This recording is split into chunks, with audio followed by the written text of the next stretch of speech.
Greetings everyone, my name is Shell, and welcome to another Marvel Heroes reading. Today I'll be reading Fickle Banner from Hulk's story, but before that, I'd like to invite you all, in case you enjoy this, to go to the playlist below. I'll be linking to the other Marvel stories I'll be reading over, so feel free to use this as an audiobook or follow along if you're trying to go to bed. Alright, but before I read Fickle Banner, I'd like to read his little entry first, before we actually go into it, on the main menu here. Caught in the detonation of a powerful weapon of his own invention, Dr. BruceBanner absorbed gamma radiation that transforms him into a massive green monster whenever his emotions rage out of control. As Banner, he's still a genius, but as the Hulk, he's the strongest one there is. Banner developed a special gamma belt to control his transformations and temper the Hulk's fury. But when the time stream entanglement transformed Los Diablos missile base into a demonic battleground, he realized that the best way to fight monsters was to let out the one within. Fickle Banner. Begin passage. Scientific inspiration mused BruceBanner could come from anywhere. There were the famous stories, Newton's apple, Alexander Fleming's mold in the petri dish, and there were the thousands of little revelations that would never be told because they were just part of the everyday work of scientists all over the world. Like him, he had done some important work in the fields of gamma radiation, and he had also learned more about the gamma radiation the hard way. Now, he was trying to build on that work, and the life-changing accident becoming the Hulk had changed his life for better and for worse. And most of the worst aspects had to do with the lack of control he had felt for years when becoming Hulk. Over time he had gotten more control, but it was still a struggle. Eventually he'd had an insight. What if he could control the infusion of gamma radiation into his body? Would it be possible to decide how much of a Hulk he wanted to be? The question had led to a series of experiments, and now Bruce thought he was on the verge of a real working prototype of a device that could absorb, contain, and channel gamma radiation. If so, it would be life-changing. So here he was, tinkering with the final adjustments to what he was calling the gamma belt. The fundamental idea of the belt was that it contained a reservoir of gamma energy that could be channeled into the wearer's body. He would never let anyone else use the belt, but if he could get it working, the transformation in Banner's life could be practically unthinkable. To have full control over the Hulk, without worrying about the mindless rages that had occasionally overtaken him for decades now. Banner had always found the Hulk as much of a curse as a gift. There were times when it was great to be a superhero, but when you woke up one morning and discovered that the Hulk had leveled part of a city during the fight, something had to change. So now Banner was changing something. It was late at night, and the desert outside Banner's lab was quiet save for the eerie whistle of the breeze and the spines of the saguaro cactuses. It was a strange, lonely sound, perfect to accompany the work of a strange, lonely man. He shut the window and put the belt on, testing it for fit and making sure the gamma conduits were intact and not facing out. The gamma belt was designed to channel energy into the wearer's body, without letting it escape anywhere else. Banner had done this by lining the belt with conduits for the energy, and insulating the conduits in every direction except a small seam where the belt was in direct contact with the wearer. In testing, with the belt tightened around a mannequin, the insulation had worked. Now he was going to find out if it worked on a real person. He tightened the belt and settled it into place around his waist. Then he tested the gamma detectors he'd placed around the lab, making sure they were active. He'd arranged them to pick up any stray energy released when Banner activated the belt to become the Hulk. It was going to feel strange to become the Hulk that way. For many years it had just been a sudden internal process. Now Banner was trying to systemize it, channel it, make it not quite so vulnerable to his emotional state.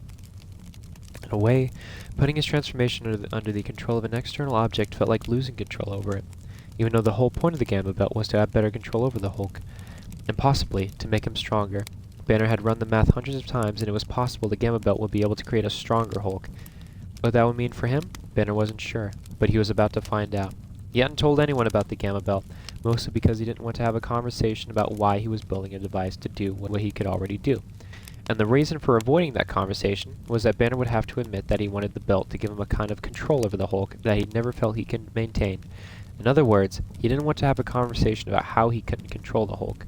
Okay, he thought, time to see if I've solved that problem. He started a video camera set into one wall of the lab. Banner, gamma belt test. First go around with a full energy reservoir. He stepped to the center of the lab where he'd marked out a spot for the transformation. Earlier that day, he'd moved all the lab furniture and equipment away from it. Commencing, now. Lights on the belt flared to life as it poured gamma energy into the conduit, encircling Bruce's waist. He felt the transition like he always did, wrenching, painful, but also filling him with a sense of limitless power. Along with that came something even more important, ease.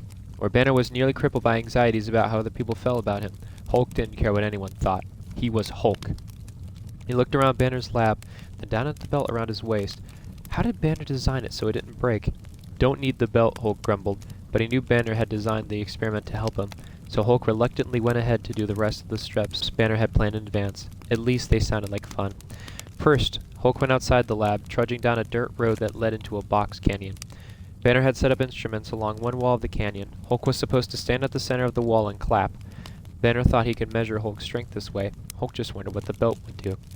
He stood by the canyon wall and looked at the instruments maybe 20 yards away. It was a narrow canyon. He took a deep breath, narrowed his eyes, and spread his arms wide. Hulk's clap usually caused a shockwave strong enough to break windows, flip cars, and send Hulk's enemies flying. But when he brought his palms together and heard the ear-shattering crack, he knew right away that this clap was different. The shockwaves crashed against the far canyon wall like a bomb had gone off, collapsing the wall into a rock slide that buried Banner's instruments like they were never there. And the wave rebounded and knocked Hulk into the wall at his back, hard enough to stun him, and bring thousands of tons of rock slabs crashing down on his head. Dazed, Hulk shook his head and flexed to push the rocks away, only to find that none of the rocks were touching him. A glowing sphere of gamma energy had surrounded him, projected from the belt. When Hulk moved, the sphere moved, shifting the rock fall so that he could stand. Then it faded away. Hulk looked down at the belt. Its reservoir was partly full. Hulk looked across to the far wall. One of the instruments had survived the rock slide. Its microphone stuck up between rock slabs, and attached to it was a camera. Hulk waved to the camera and pointed down to the belt. See that? Then he decided to do another strength test and see what happened. He went outside, looked up to make sure no planes were going overhead, and jumped.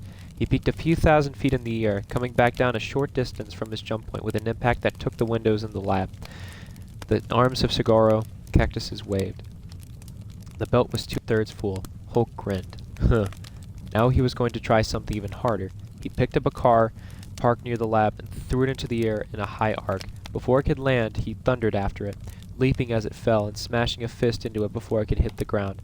The car exploded into hundreds of pieces, its gas tank rupturing into a ball of flame that Hulk felt through the back of the ground. He roared as he landed, an exultant roar that echoed out over the empty desert. This was something Banner hadn't thought of, becoming the Hulk. He had essentially given off enough gamma radiation to refill the belt, which in turn had fed the new radiation back into him. The dose would have killed him, if he hadn't already survived a larger dose of gamma radiation years ago. Instead, it made him, well, Hulkier. He was a different Hulk. The real Hulk. The pure monster. He didn't care what Banner thought. Banner was weak. Hulk would rub Banner's face in it once and for all. Gonna show Banner, he growled to himself. Show him how puny he is when Hulk gets bigger. Hulk stomped back into the lab and looked at the camera. Inside, he felt Banner's fear and worry deep inside his mind. He bared his teeth in a grin. See, Banner? More gamma, more Hulk. Gonna do it again. That's not really a good idea. It was Banner's voice. Shut up, Banner. No, you don't understand. If too much gamma radiation builds up, it could shut up. Hulk punctured the roar with a double-fisted blow to the floor, coming down with all his strength. The blast wave tore the concrete slab under the lab building to pieces and shattered equipment in every room. Sparks flew and cables tore out of the wall a moment before a row of lab tables smashed into the far side of the lab. Breaking the window Banner had carefully shut before beginning the experiment, the roof started to come down, and Hulk roared as it destroyed itself over his head and shoulders. Hulk, no! Humiliating Banner felt good. Hulk wasn't done. Watch, Banner, he snarled, picking up a steel beam from the ceiling and smashing it to the ground, feeling bolts and fragments of concrete ricochet up from the floor off his invulnerable skin. Yes, he would tear the lab to the ground, and then Banner collapsed to the floor among the smashed remains of his instruments, feeling the Hulk recede like a great tide of rage in his mind. He was breathing hard and saying, "No, no, no," until he realized he was saying it. When he stopped, the only sound in the lab was the whistling of the saguaro spines in the night breeze. Out in the desert, pieces of the car were burning slowly down. In his hands he held the broken remains of the gamma belt. Ricocheting fragments of the lab table had punched through its electronics, returning him instantly to his Banner state. Interesting, he said. He hadn't considered that possibility. He looked from the smashed remains in the gamma belt to the smashed remains of the lab, then out to the dirt track leading to the canyon. The remains of the car still burned at the edge of the desert. There were a lot of things he hadn't considered, and it was time to get back to work. End passage. Thank you so much for listening to this reading of this passage, and if you enjoyed, please feel free to go down into the description below and check out the playlist where I read these other parts. And again, I apologize for the occasional stuttering in my voice.